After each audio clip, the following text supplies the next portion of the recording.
Good morning, traders. Chris Buss here with Traders Profit Compass with another edition of Before the Bell, your home for actionable pre-market content. 7:01 a.m. on Friday, October 7th as I'm starting the video.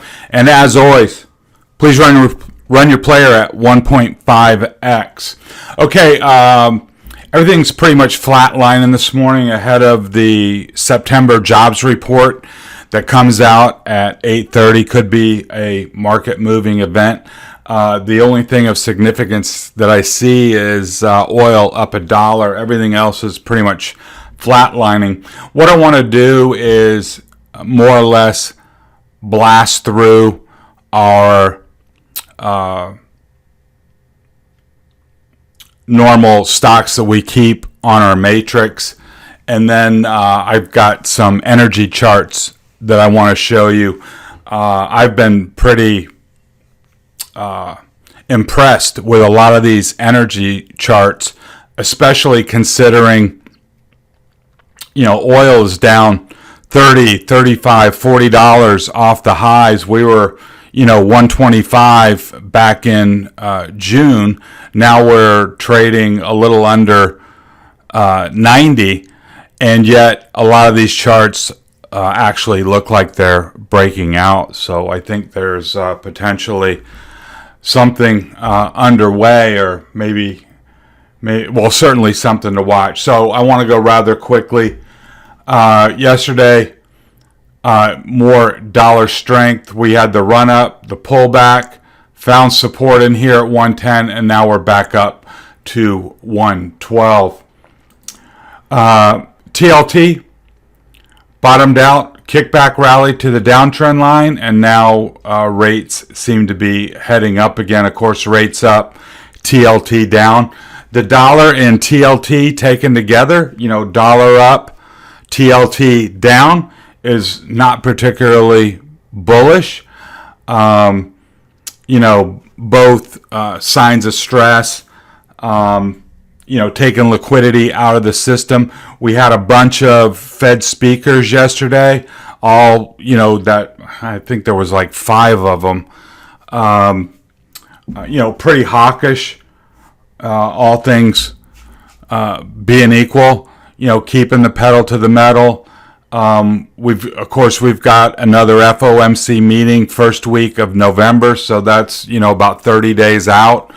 I expect them to raise again, probably 75 basis points. So what we really got to see here for like a sustained kind of rally is a breakout of TLT on the daily time frame above this downtrend line that would give us, some impetus to the upside in equities.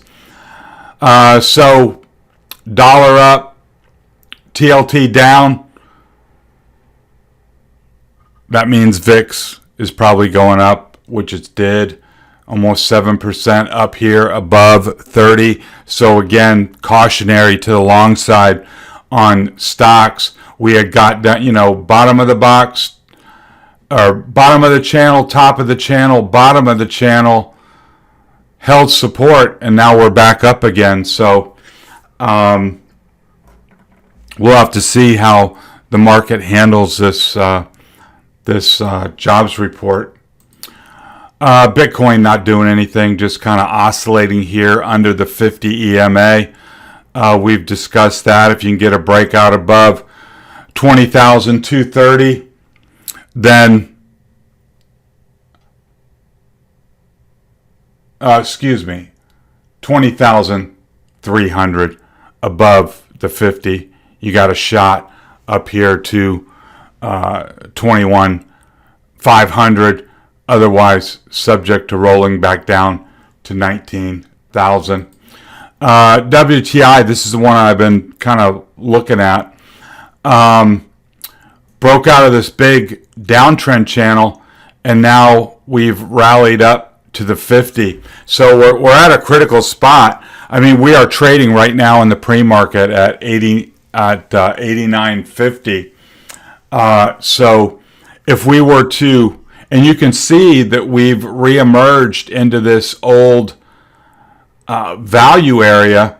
So just from a TA 101 kind of perspective, you fall out of the range, then you re-enter the range, and that makes the target the far side of the box, right? So here's your value area here, and here's, you know, where your lateral resistance comes in, up around 95, and that would take us more or less 550,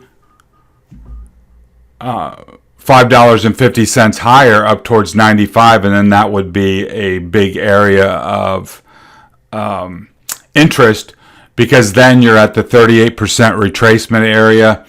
If you were to break above that, then you got 100 in the crosshairs, but certainly there's the potential to come up to the top of the value range right here at lateral and 38% fib resistance, and, you know, just peter out and roll over. So that is something I'm going to be watching real carefully now. Oscillators right in the middle of the range. You know, we had the 2-day moonshot, and now we've had a really 2 days of consolidation. So I don't think this is any kind of a verdict. Now we're going to crater. You know, we've got the catalyst at 8:30, so we'll have to see what that does. But, you know, directionally speaking, the oscillators don't really do you any good here in the middle of the range. Moving on to SPY, off 1%. I think the most important thing here on SPY is we were not able to take out the daily downtrend line, and you can see here in dark blue the 20 EMA has acted as resistance over the last 3 days. You can see the last 3 candles ran into trouble here at the basically 377.50 zone. So that's an area that bulls really need to take out. Otherwise, this just looks like a little undercut of the low, kickback rally, and then a rejection there. Here we've got it on the 60-minute chart, and you can see that we're still in the 60-minute downtrend channel. We came up, you'll just remember that 377.50 is where the 20 is. I could easily draw a line of resistance right across the top, and now we've had a gentle pullback into this 373 area. We've still got a gap below that remains unfilled, but I think technically speaking, we got to get that breakout out of the hourly and daily downtrend channel, and I think this it's got to do it soon. Probably, I would think if there's the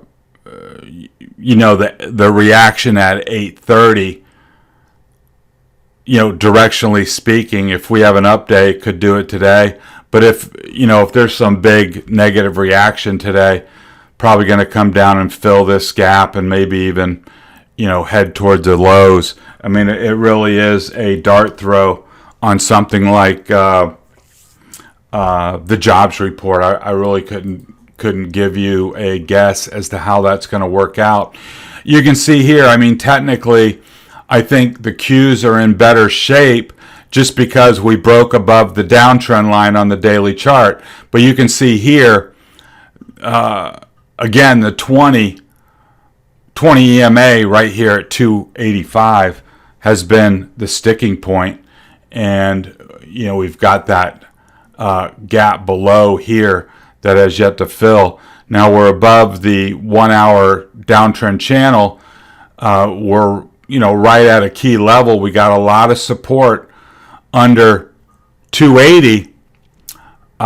So really, that has to hold, or you're going to get a move down towards 273-ish to fill this gap. And then, of course, the bad part about that is not just that, you're down and you filled the gap, but now you broke out of the channel and you moved back into the channel, filled that gap, and now you're really, almost back down near the lows, and you've re-entered an old trading range. So, and those would be, technical bearish moves. So, really want to hold this here today into the weekend if it can do it. IWM has been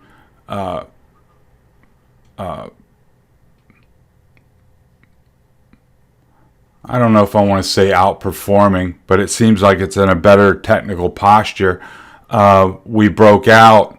We're still right here at the 20. It's really got to get above 177 to get some horsepower to the upside. You can see same situation. We got a gap to fill below. You can see that yesterday, again, let's see if we can see it on the 60-minute chart. What I was going to say is, we're just in this little flagging type area, and that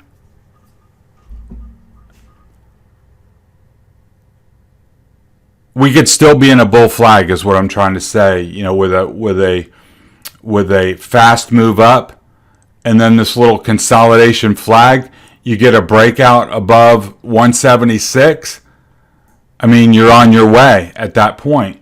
But resistance is resistance unless it's broken. You can see you've got a high volume over price bar back here.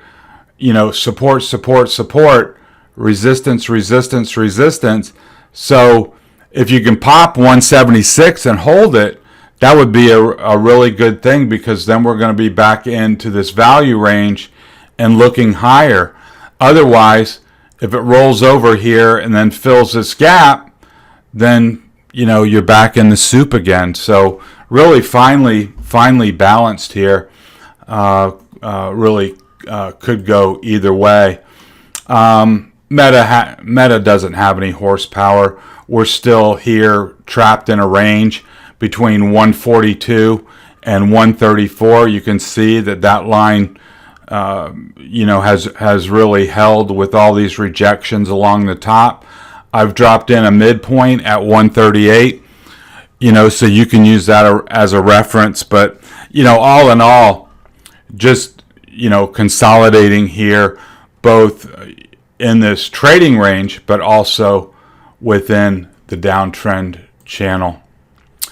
Apple hovering right at the midpoint of its channel.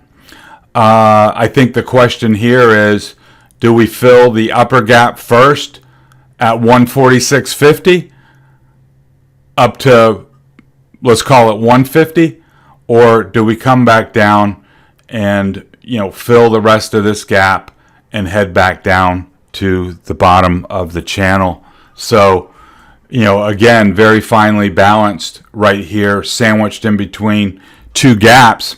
We're going to have to just see which way it breaks. Tesla.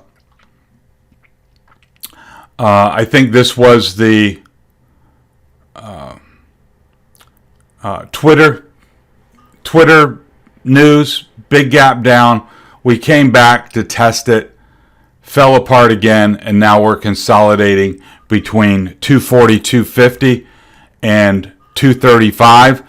I mean, if you're looking for a bigger move, you simply alarm 235 and 240.50 and take it either long or short when it moves outside the box. If you want to actively trade it, those are your two, going to play ping pong in between the two, until there's either a breakdown or a breakout. Moving on to Microsoft. really same thing.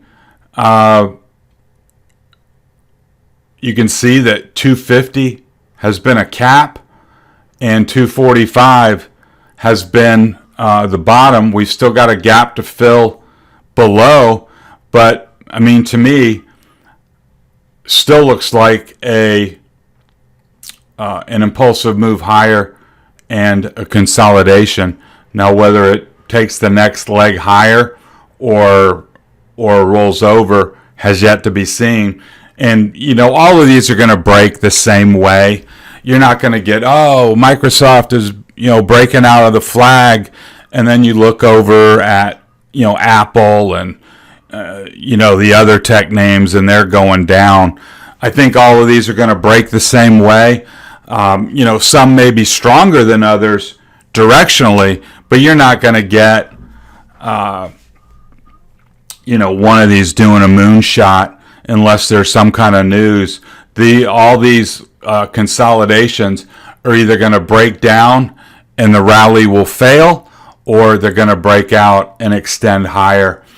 Here on Amazon, you know, we came up to the old gap, got rejected, moved back in to the gap up that we had, came down halfway right to this level here, and now we just, I mean,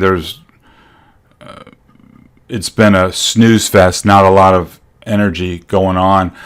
There's a nice line here, though, at 121. I will tell you about, you know, support. There was some support in here before it broke, and then you can see all the resistances along that line of 121. And, you know, on an intraday basis, if you got to move from 121 back up to the gap at 123, I mean, that ain't all bad. I would just be ready today if this thing, you know, I'd be ready across the board. You know, if there's a positive kind of reaction to the jobs report, you know, be ready to go either way. I mean, right here, if you get a break below 120, I mean, I can tell you it's going to go to 118 right off the bat, and then there'll be a decision to go ahead and fill that gap down to 116 or not. So, I mean, this is Friday. We've got a big catalyst in front of the market with the jobs report. So, I mean, this is a day. I'm not saying to go out and, you know, be the riverboat gambler on a Friday afternoon, but if you can catch a runner on a Friday on an option that expires at 4 o'clock, you can get a good quick hitter, you know, in the morning. Don't play with money you can't afford to lose. Don't try to be a hero. But if you see, hey, everything's breaking higher or everything's falling apart, you can get, you know, a directional kind of an option play on a Friday and do really, really well, especially if you get a trend day where you take something like an Amazon that goes from 121, you know, if it falls apart, comes down here even to 116 or something like that, you get a $5 move on a Friday. I mean, that's money in the bank.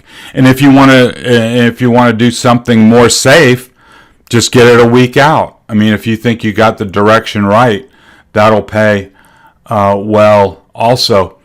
Google, same kind of comments, came right up here to resistance at 103. This needs to take out 103 to really get going. Right here, we're right at this large volume over price bar here. The good news is we're on the top half, right? We're not pinned below it, we're above. So you've got a level here at 101.50 that you can shoot against to the long side, and hopefully you get that breakout above 103. But if it rolls over, then you got this old gap here to contend with. Netflix, Still trying to break this 245 area. Yesterday, you can see this little needle bar that went up and gave it a touch. This chart looks a lot more constructive than, a lot of the charts that we've just looked at. I mean, you're getting some travel, and, it's pushing towards the high side of, this whole big trading range that it's been in for at least a few months. So keep an eye on Netflix. We've got this $100 gap up here looming. We've also got a gap down here yet to fill. So, and we're at the top end of the range. It's really got to pop 245 to get going. Otherwise, you're just trading, this trading range between this triangle. And a lot of times you'll hear technicians or other people talk about, it's coiling. If you're not familiar, I mean, here, if you follow the path of my cursor, I'll show you the coil, up, down, but shorter length, resistance, support, resistance, if it comes down here, support, so what you do, it's squeezing down into a narrower and narrower range. And all of this time, with all those oscillations, the stock is building energy. So if in your charting, when you're watching that happen, what you want to do is set your alarms on either side of that triangle, as it compresses, because once that energy releases, it's often really very, very explosive. So the more it compresses, we may see this thing, compress down for several more weeks and get to a very, very narrow point where it runs out of room, and traders have to decide if they're going to break it out or break it down. And if you can catch that move on the right side, it can be, like I said, explosive. Semiconductors, same story.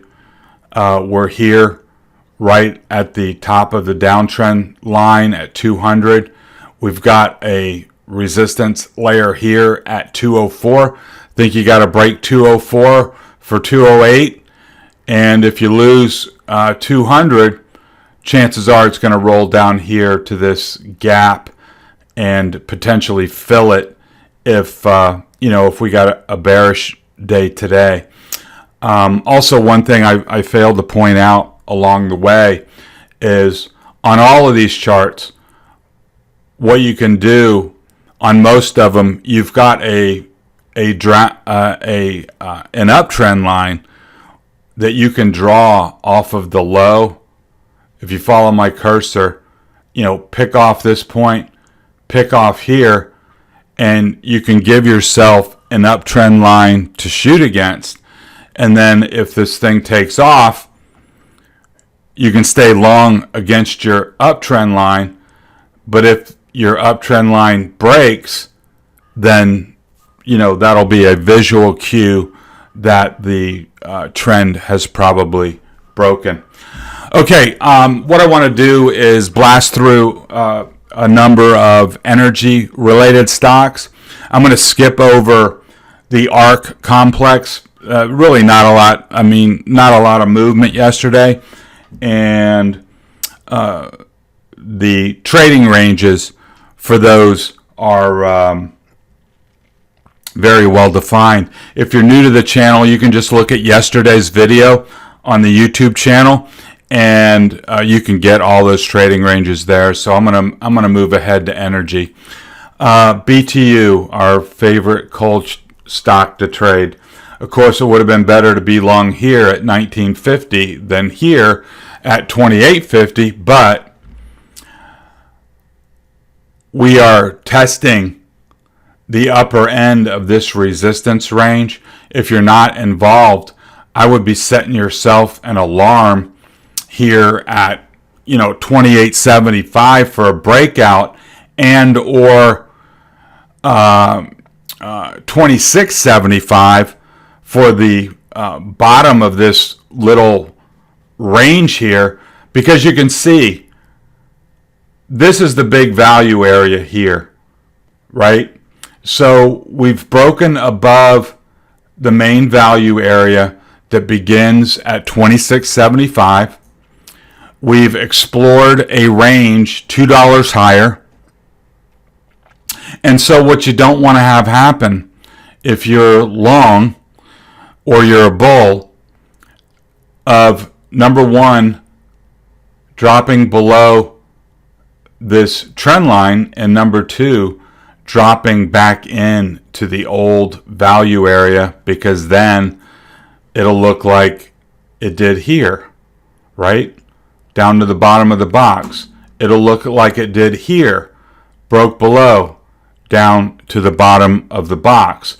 What you want to have happen is break out and then go here to 33, and then that would be a nice 10% move. So that's BTU. Now, I've been talking about the oil and gas names. I'm just going to blast through a bunch of charts to give you a flavor, give you some names. There's a bunch of them out there. I mean, we could do a long video on a zillion different setups. But here, these are some integrated names. I'll give you more of the super majors. ConocoPhillips, right here at the old highs, 117.50. And the thing that is remarkable, number one, the stock market has been bearish, right? I mean, we had a rally in June, and then the whole thing fell apart. Hard to find, truly bullish looking charts out there. And number two, oil is down, like I said, from 125 to, we were just recently, down in the 70s, and now we're trading 85 or whatever it is. And, here's Conoco, trying to break out. I mean, if oil goes to 90, 100, where's this thing going to go? And also notice here, you've got a big cup and handle. Follow my cursor. Big cup and handle.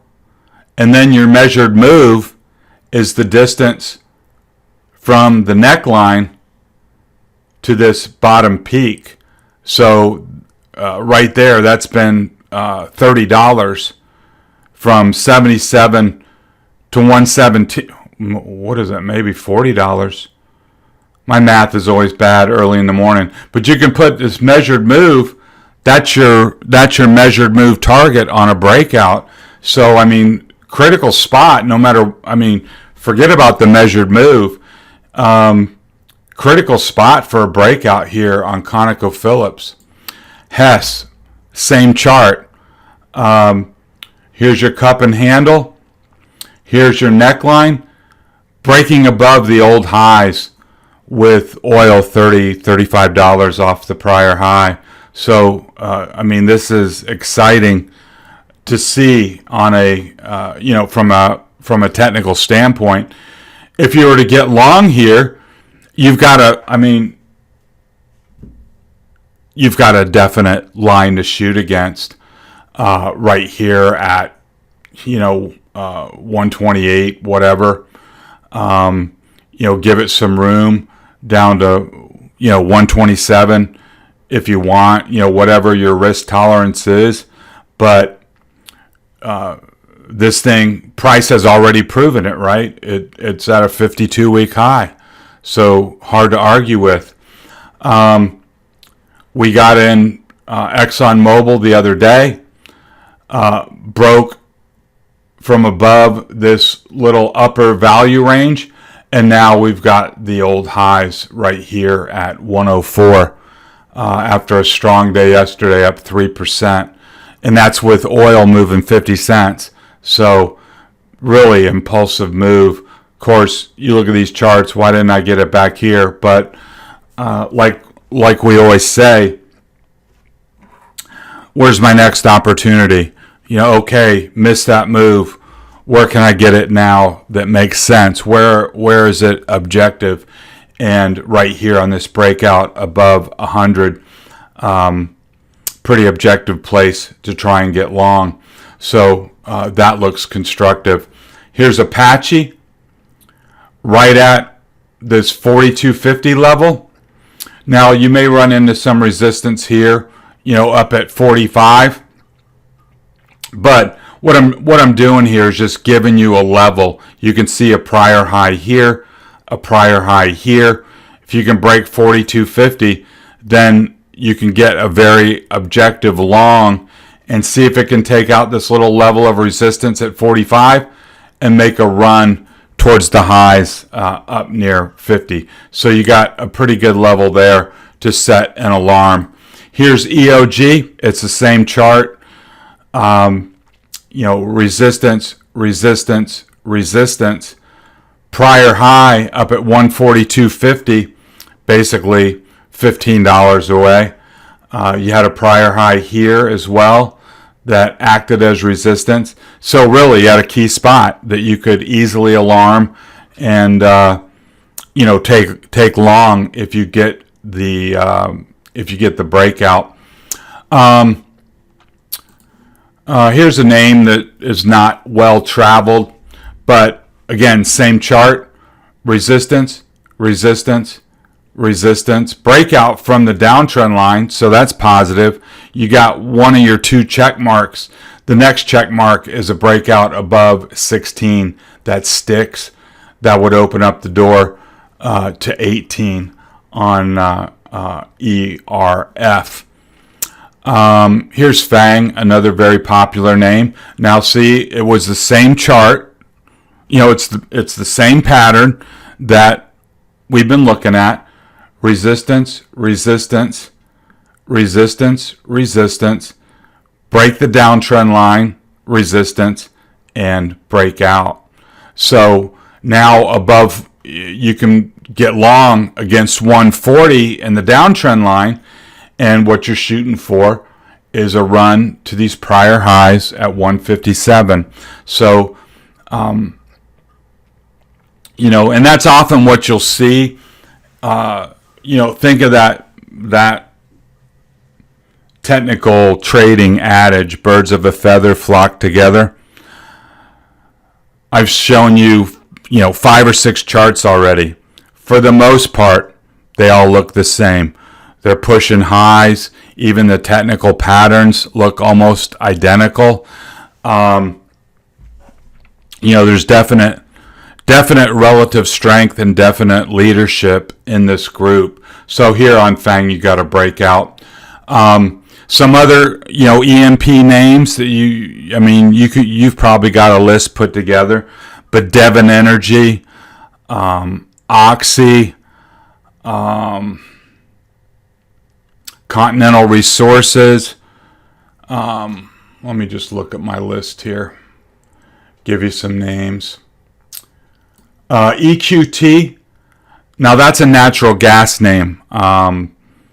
That's one you probably want to follow in that space. LNG. Another natural gas name, but it's doing great. Follow that one. Pioneer, PXD, is a great one to follow. A nice little name that I like to trade is Sandridge, SD. That's like a $18 type stock. That's all I see there. So let's move on to the next one. This is DINO. This is a refiner. This is the old Holly Frontier. If you're familiar with that name. Refiner margins have remained very, very healthy. And, the refining margin is, of course, the difference between, you might hear it called the crack spread, the difference, the profit between buying a barrel of oil and selling the refined products. And so the refining margin has stayed real healthy, sitting here right at the old highs, right here at 57.50. Here's another refiner, VLO, Valero. Not as strong as DINO, because you're not back at the highs, but still breaking a downtrend line. And so if you wanted to look at DINO as a relative leader, this might be a good one to get from the standpoint of, hey, it's already broken the downtrend line. Maybe I can get a flash move back up to the old high at 142.50, and that wouldn't be all bad now, would it? So let me give you some other refiner names if you're not familiar with them. I know MPC is one. PSX, Phillips 66 is one. OVV is one. Let's see if I see any other refiners here. Yeah, there's not many. MPC, DINO. PBF. We can look at that chart real quick. Yeah, here's PBF, another refiner. Just broke this little resistance area and now is heading to the old highs here at 44. So, I mean, the E&P group and the refining group look really strong. I went through all of the oil service names yesterday. They don't look the same. There are a couple names. I think Schlumberger, SLB looked good. Maybe a few other ones. But in general, the E&P and refiner names are outperforming oil, while the service names are underperforming oil. And I want to wrap up with one last chart just because I ran across it. This is Generac, the portable generator company. And I've been watching. I haven't actually traded this one a tremendous amount, but I always seem to have it on a watch list and am looking at it.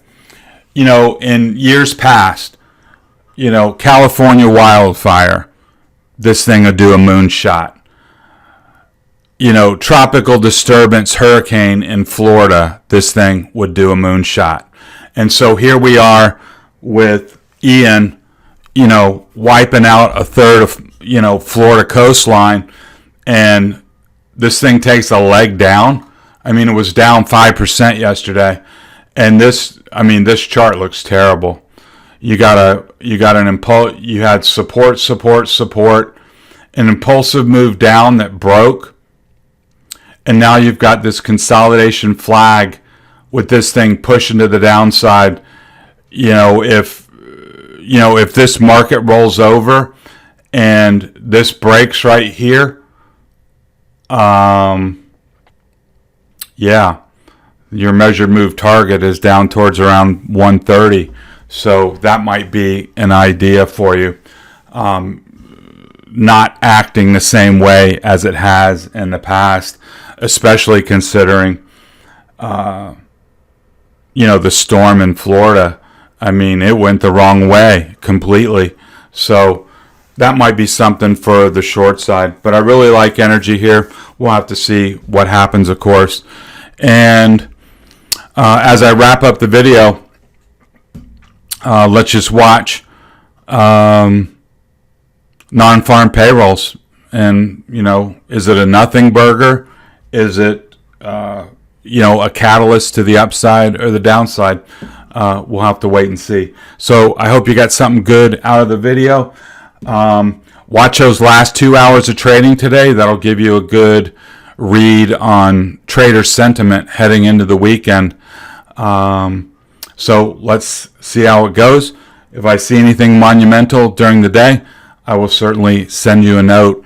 And if you're not part of our club, part of our group, hit the alarm bell and the subscribe button on the YouTube channel, and then jump over in the show notes. You'll find a link to the blog site where you can drop in your email address, and then you'll be able to jump in all the intraday emails and notifications, market observations, etc., and you'll get an invite to our trading room. It'd be great to have you. So let's wrap it up there. If I don't speak to you directly today, have a good day of trading and have a nice weekend. This has been Chris Buss with Traders Profit Compass. Talk to you next time.